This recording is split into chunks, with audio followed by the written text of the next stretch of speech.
You know, I wish that every young actor could have something like a Gladiator in their career. When I first saw it, I was blown away by it. And when I first saw it with a crowd, that's when it really freaked me out. Emperor, you know, puts that knife under Maximus's arm towards the end.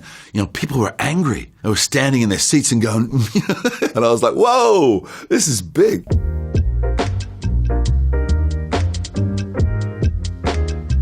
Hello, I'm Russell Crowe, and this is the timeline of my career. Now, where did you say that pain was? I thought you said it was over here. Oh, yeah. There. I think I was 12 when I did The Young Doctors. It was a school tour. At the end of the year, we were allowed to pick things that we wanted to do from a list, and one of the things was to go and visit a TV studio. So I go to the TV studio, and there was an actor there that I knew from when I was even younger. His name was Roy Harris Jones, and he said to me, "Are you here for a casting?" And I said, "No, I'm just with the school group." And he said, "Well, let them do that. Come on, I'll introduce you to the casting agent." And I ended up sitting with the casting agent and missed the whole tour, but I had a really nice conversation, and that ended up with me getting the job. Russell, is your mother here with you? No. Where is she? With my dad. And where's your dad? Where he is every night. In the pub. As so often happens on those soap operas, they sort of shape it around your real life. And at that time, my dad was managing pubs. You know, they'd been caterers for a while, but then they went into hotels. And so we would live in the hotel that my dad was running. So they made up this, you know, story about the child, you know, not having a lot of parental sort of guidance around because his family were always working and stuff like that, which was pretty much my story, you know. It's funny to look back on it now. As I grew up and started moving into the industry, I didn't have the same fear that some other actors have about working on camera and stuff, because I'd popped that bubble when I was a little boy. A couple of years later, I did another little thing in TV, and a couple of years after that, another little thing, and touring in bands, and I was a nightclub DJ for a while. I started floating back into the acting thing through musical theatre, and so I didn't get my first audition for a lead role in a feature film until I was 25. You want some advice, Miss Bracken? It's Len.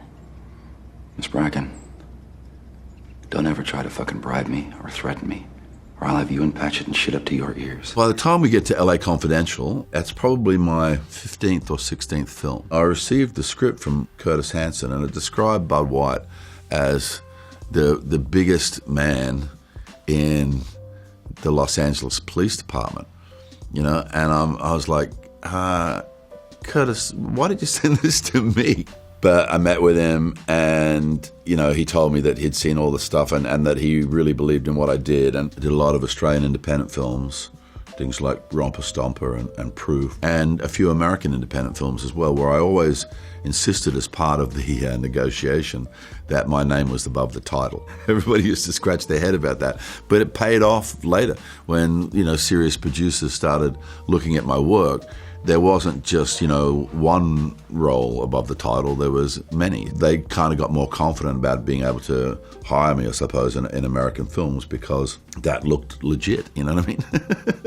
When I flew to LA, I moved into this hotel and we began rehearsals. A few days into the rehearsal, the studio stopped paying the bill at the hotel, and they stopped paying for my rental car. The studio didn't want me to be in that role. They wanted, I think, Sean Penn and Robert De Niro in the film or something, things that they could quantify and understand. So there was probably a 4 or 5 day period there where I was leaving the hotel of a morning by going down the back stairs, because I knew the manager of the hotel was waiting for me in the foyer to ask when the bill was going to be paid. If I'd paused and said I'm not turning up to work, they just would have taken that opening to get me out of the movie. One of the producers of the film, who really, really believed in the film, against the wishes of, let's call him the studio for the film, he took a print by himself and he flew to the Cannes Film Festival. It was selected to be in main competition. Suddenly this film that everybody had already written off, now people started going, how is that possible? This film that we thought was one thing is regarded by the greatest film market and festival in the world as something else. It really changed the trajectory for the film, and if it had not been screened at Cannes in the way it was, I don't think it would have got the attention that it did. My name is Maximus Decimus Meridius, commander of the armies of the North. general of the Felix Legions, father to a murdered son, husband to a murdered wife, and I will have my vengeance in this life or the next. Gladiator's my 20-something movie. I was confident about my abilities as a leading man. What I wasn't confident about with Gladiator was the world that was surrounding me. At the core of what we were doing was a great concept, but the script, it was rubbish, absolute rubbish. And it had all these sort of strange sequences. You know, one of them was about chariots, you know, and how famous gladiators, and this is all true, right, use certain types of chariots. And some famous gladiators had endorsement deals with products for olive oil and things like that. And that's all true, but it's just not going to ring right to a modern audience. They're going to go, what the fuck is all this? The energy around what we were doing was very fractured. You know, I did think a couple of times, maybe my best option is just to get on a plane and get out of here, you know. It was my continued conversations with Ridley that sort of gave me faith. He said to me at one point in time, mate, we're not committing anything to camera that you don't believe in, 100%, you know. So when we actually started that film, we had 21 pages of script that we agreed on. You know, a script is usually between 103 or 4 or 110 pages, something like that. So we had a long way to go. And, you know, we basically used up those pages in the first section of the movie. So by the time we got to our second location, which was Morocco, we were sort of catching up. Blessed Father, watch over my wife and son with a ready sword. Whisper to them I live only to hold them again. You know, Ridley wanted to shoot me doing this after-battle prayer, and amongst the trinkets on the shelf that the art department had left there, they had these little figurines. So I picked up these figurines and like directed a prayer towards them as if they were my wife and child. That ends up becoming this huge story point. But it was like that was created on the night. And there was an actor in the room there playing the character of Cicero, a guy called Tommy Flanagan. He was booked as a day player for one day's work. And we shot that scene, and then Ridley was like, there's something about those figurines. We have to figure out that, you know, there's something about that, so we need to hang on to that actor. That led to Tommy Flanagan being flown to Malta for months. He was there for months. We still didn't know what we were going to do, but we knew we were going to come back to his character, you know. And then as it turned out, we came up with the idea of him not only coming to see Maximus, but bringing the figurines. You would fight me? Why not?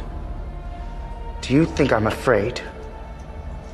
I think you've been afraid all your life. Joaquin was going through the same thing as I was. When you walk onto a set that big, it's very easy for imposter syndrome to sort of come over you. It's like, what am I going to do with this, you know? And he would go to his costume appointments and they would put him in this armor and all this finery, you know. I remember one day he said to Ridley, I don't understand. You know, I'm a kid from Florida. What am I supposed to do with this? Go out and wave to people? And Ridley's like, yeah, that's what you're supposed to do. We all know this now. We know how fine an actor he is now. But back then, it was only Ridley Scott that knew how fine an actor he was. He was the one convincing Joaquin to do this and to do it the way he did it, you know? The subtleties and the menace and all of these things that he brought to that role. When I first saw it, I was blown away by it. And when I first saw it with a crowd, that's when it really freaked me out, because it was like going to a movie when I was a kid. People were so connected to the film and they were voicing that connection. The Emperor, you know, puts that knife under Maximus's arm towards the end. You know, people were angry. They were standing in their seats and going, calling him a motherfucker and all that. And I was like, whoa, this is big. You know, last time I saw Gladiator, I actually watched it in the Colosseum in Rome. And I actually got a little bit embarrassed that I'd received so much attention for that film. It's an incredible ensemble cast with beautiful performances from end to end, not only Joaquin, but Connie Nielsen, Richard Harris, Derek Jacobi, Tommaso Rana, you know, Jaimin Honsu. I mean, come on, man. It's just beautiful stuff. You know, I wish that every young actor could have something like a Gladiator in their career. We made that film in 1999, and I'll bet you money somewhere in the world tonight, that film is playing on primetime television. It has the longest legs, and people, you know, they not just connect to it, but they love it with a passion.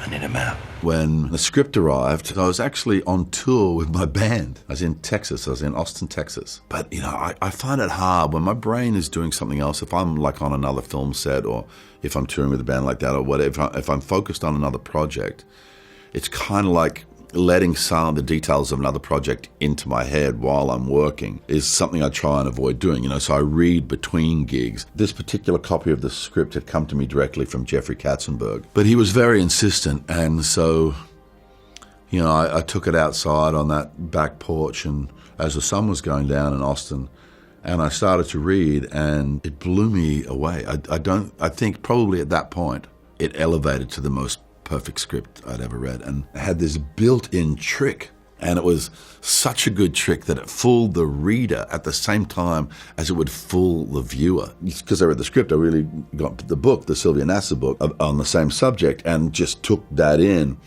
And so when I sat in Los Angeles to meet with Ron Howard, I knew way more about the subject matter than he did. I was pretty rude to him in those conversations because I realized that, I would say, well, what about such and such in this year or whatever? He goes, I don't know about that. And I go, dude, what are you doing? You're supposed to be directing this. And he said to me something like, oh, Russell, I will assure you, I will know everything by the time we start shooting. Something like that. And I was like, that was a good line, bro. It was a very interesting process, but a very difficult process. When you bring in, on top of the other practical details about what you look like at a certain point, then there's also the thing of actually beginning to understand the tells of the diseases that we were dealing with. I think there's 20, 21, 22 physical tells, and they come on at different times. And so there was a map for that as well, which point in time there would be like physical tells or tells, that certain muscle spasmic things or something that would happen. It was very complicated. The best way to ensure everybody's safety is for you to continue your work. But I'll just quit. You won't. Why would I not? Because I keep the Russians from knowing you work for us.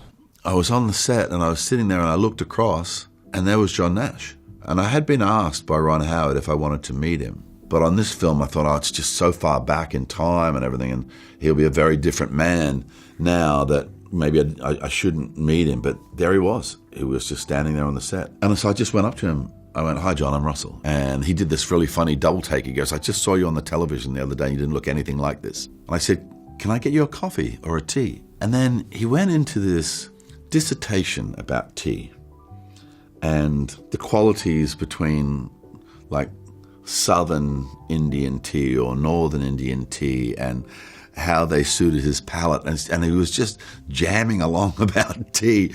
And I was listening and I just said to myself, this is fantastic. There are some Northern Indian teas which are dense enough, and I enjoy the flavor that they have. And I have not been in this room for quite so many years. I wonder what tea they serve. There's a scene that they call the Pens scene, right? Where he's offered a cup of tea. And all of the things that I do in that when I'm talking about tea are stolen from that first conversation. Even the thing of bending forward to sniff the tea before sipping it, and waiting until it had cooled down before drinking it. It's like all of those things I got from a real life conversation with John. I didn't quit on you. I didn't quit tonight. I didn't always lose. I won't always lose again. I can still fight. Go home. I can still fight. Go home to me and the kids, Jim. Go home? Go home with what? Go home with what? A broken hand from Mount Vernon? I actually read that script in the year that LA Confidential came out. I just thought it was such an incredible story. I didn't know anything about this guy, and then I realized it was a true story, and I fell in love with it. I fell in love with the simplicity of it, but I fell in love with that journey too. This man had success and he'd done everything right. But then there was the Wall Street crash in 29. The way he came back from that situation. He was fighting on behalf of his kids and putting a roof over their heads and feeding them. So he was so noble. I just loved the guy. Nobody wanted to do it. Nobody wanted to do a boxing movie, I mean, Ron's vibe was, look, man, I can see why you want to do it, but I don't see where there's any joy for me as a director. So many wonderful boxing films have been made over time. It's a pretty crowded ground. So I understood what Ron was talking about. I asked, look, I know you don't like the script the way it is, but if we were brought in Akiva who had written A Beautiful Mind, he will understand what it's missing and he'll emphasize those nuances. So we did that, and that was when, after that, is when Ron agreed to direct it. He's showing tremendous determination. Opening of that film, I was 40 years old, but I weighed the same as when I did my first lead role in a feature film when I was 25 years old. So I'd managed to somehow reverse non-specific male weight gain and get back down to 81 kilos or some shit like that.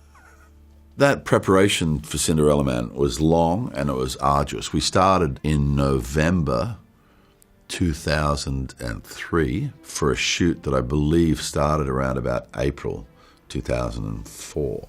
A typical day of preparation on that would be getting up prior to the sun and going for a walk, just 3 or 4 kilometers.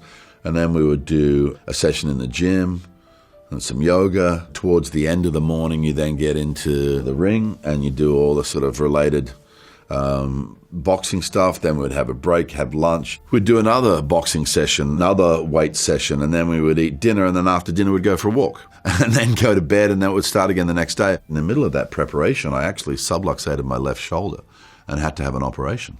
They normally insist you do 7 weeks of rehab. I rehabbed in 21 days. On the 21st day, got into the ring and did 10 3-minute rounds. That shoulder still gives me problems. I've had to have another operation, and it's like just full of arthritis and everything now, because I didn't want everybody to lose their job. I didn't want the film to collapse. It was like, $80 million sword of Damocles hanging over my head, and I just had to make it work. I had to get back into it. This is the newly formed Essex County Narcotics Squad. Our mandate is to make major arrests, no street guys. Heroin, cocaine, amphetamines, no grass under 1,000 pounds, no powder under 40 kilograms. Any less than that, then somebody else can waste their time. American Gangster, it was a problematic project. They'd set it up and gone to make it with a different director and contracted Denzel, but the film, for whatever reason, had collapsed and didn't get made. So now it's this big black mark, but it was a black mark against Ron Howard and Brian Grazer, who are friends of mine, because we'd made A Beautiful Mind together. We've had that success together. We made Cinderella Man together. We've had that success together. And it was Brian, actually, that came to me and he said, do you see anything in this? Do you see any way we can get out of this hole that we're in, And because it was like, when I say hole, they were in a massive money hole. They'd spent 30 or 40 million or something with nothing to show for it. And I said to him, well, listen, man, I didn't even read the last draft I get sent because the title's stupid.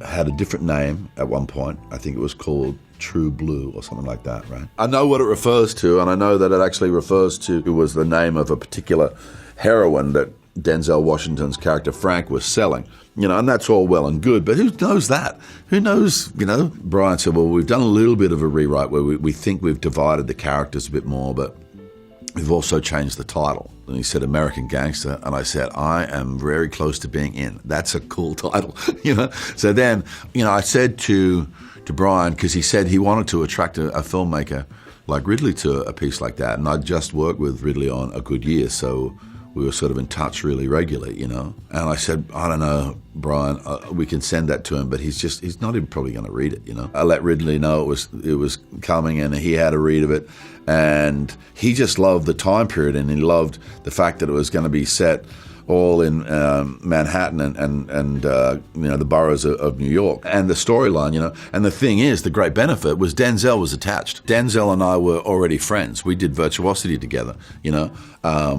way back when we were, a lot younger. So I knew that would work. But, they'd paid him because of the failed production. Denzel had done the honorable thing and he hadn't scarpered. You represent progress. The kind of progress that's going to see them lose a lot of money. With you out of the way, everything can return to normal. Normal is seeing the police ride up to my house, dragging my little 12-year-old cousin out and tying him to a pole, shoving a shotgun in his mouth so hard they bust his teeth. Then they bust 2 shotgun shells in his head and knock his fucking head off. That's what normal is to me. I don't give a fuck about no police then. I don't give a fuck about no police now. In that movie, by the time you get to this coffee cup scene with interrogation and Frank is still trying to intimidate, even though he's not in a very good position, smacking the coffee cup off the table and stuff, which is about a power shift between the two characters. And Denzel is such a fine actor that he recognized the opportunity and went with the power shift. I love working with Denzel. I love his company, and I love working with Ridley. So it was magnificent. But also around that, that was when I met the RZA, and Bobby Diggs remains one of my closest friends. Everybody that I worked with, Yul Vasquez and Johnny, the group of guys that were Richie Roberts detectives were very tight and all super professional and just fun to be around. I hereby open this holy council of the God, where we have many serious matter to be talked about, such as where are we going to hold this year's orgy? It's trying to find some sort of truth to a very extreme character. You've got to be able to deadpan those moments in order for them to be funny. Taika and I, our families, the married part of my family, we come from what they call the same canoe. It's like Nati Perot, right? So he's, in fact, my cousin, in the broader Maori sense, He arrived, for an official meeting. Within the first couple of minutes, I knew that this official meeting required a gin and tonic or a tequila or something like that, because it was that kind of vibe. I fell in love with him as a bloke, So then he sort of said, listen, I've come up with this thing, and I don't know if you'll respond, but, when I'm thinking all the different roles you've done, what about a Greek god? They are asking me to play the role with the same voice as Maximus. His voice, I used to call Royal Shakespeare Company 2 pints after lunch. This faux upper class kind of voice, So I said to Taika, you cannot make me do this in an English accent. I want to do this as a Greek guy. And everybody just was like, what are you talking about, Zeus is a Greek god. He's no other god from any other civilization. He is a Greek god. They came back to me and they said, we'll only let you do that if you also agree to simultaneously shoot every scene in the accent that we think is going to work. It was fun and fine, but I doubled the length of every working day I had, because I had to shoot every scene as a Greek guy and then turn around and shoot every scene with an English accent as well. But the studio said at the time that they would cut both things together and they would screen both. The characterization that got the biggest response from the audience was the one they were going to go with. The Greek characterization absolutely smashed the English one. Just smashed it, by 10 or 15 points, And true to their word, they went with what they said. We need your lightning bolt. My lightning bolt is called Thunderbolt. So I think, to use somebody's secret weapon like this, that you should at least get the name right when you ask. Can I borrow Thunderbolt? Finding out that not only Chris is a wonderful guy, but he's a really good actor, man. He's got some comedy chops like crazy, his sense of timing and everything. So I really enjoyed it. Father Gabriele Amort. On the night of June 4th, you performed an exorcism. That was not an exorcism. What fascinated me was this guy in the middle of it, When I read the job description, Chief Exorcist of the Vatican, I absolutely, hand on my heart, thought somebody just made that up. Thinking, here's a snappy job title, Chief Exorcist for the Vatican. It's like, but then I looked it up and realized that's a real job. What's more, that the guy had been in the job for 36 years. So it was my fascination with him as a person that got me connected. And then the more I found out about him, the more fascinated I became. And having broken the ice with the Zeus thing and using the Greek accent, here they are asking me to play an Italian priest, Okay, so what do you think he sounds like? And the response initially was, we're thinking like just sort of a mid-Atlantic, non-specific American accent. And I'm like, you cannot get anyone more Italian than this guy. That doesn't interest me. I'm not going to do it that way. I'll do the role, but you got to let me be Italian. And you got to actually give me a few scenes where I speak in Italian language, and then we'll come up with an idea of how he transitions from Italian language to English. And they were brave enough to allow me to do it. And so far the response from people has been pretty good, so we'll see what happens. I never actually know the number of films that I've made, but it always surprises me that other people have made more than I have, because I feel like I've been working constantly. But I'm 58 now. All my wrinkles are earned. My grey hairs are all earned. And now I play characters with wrinkles and gray hair. The most amazing thing is for me that I still love my job.